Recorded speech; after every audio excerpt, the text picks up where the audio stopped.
ഗുരുവായൂർ നഗരസഭയിലെ LDF ഭരണത്തിനെതിരെ Congress Guruvayur municipal മേഖലാ committee സംഘടിപ്പിച്ച മോചനയാത്ര ഇന്ന് സമാപിക്കും.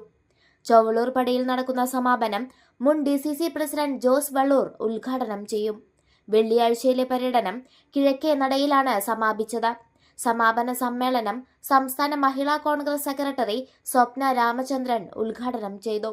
നവോത്ഥാനത്തിന്റെ പേര് പറഞ്ഞ് രണ്ട് സ്ത്രീകളെ അർദ്ധരാത്രി ശബരിമലയിലേക്ക് പോലീസിന്റെ അകമ്പടിയോടുകൂടി കയറ്റിയിട്ട് ഇവിടെ നവോത്ഥാനം സൃഷ്ടിച്ചു എന്ന പേരിൽ ജനങ്ങളെ വിഡ്ഢിയാക്കിയ ആ നിങ്ങൾ വലിയ നവോത്ഥാനത്തിന്റെയും അയ്യപ്പ ഭക്തിയുടെയും പേരിൽ അയ്യപ്പ സംഗമം നടത്തിയപ്പോ ഇവിടുത്തെ ജനങ്ങളും ആ ഇരിക്കുന്ന ശക്തിക്കും വലിയ ശക്തിയുള്ളത് കൊണ്ടാ മൂന്നാം ദിവസം നിങ്ങളുടെ കള്ളത്തരം പുറത്തു വന്നത്.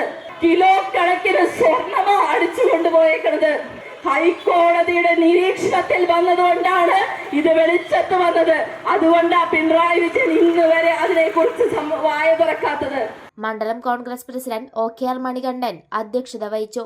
R Ravikumar, Aravindan Pallath, KP Udayan, Anto Thomas, BV Joy, KPA Rasheed, CS Sooraj, VK Sujith, Balan Varanattu, MF Joy, Sasi Varanattu, PI Lazar, Priyanka Rajendran എന്നിവർ സംസാരിച്ചു.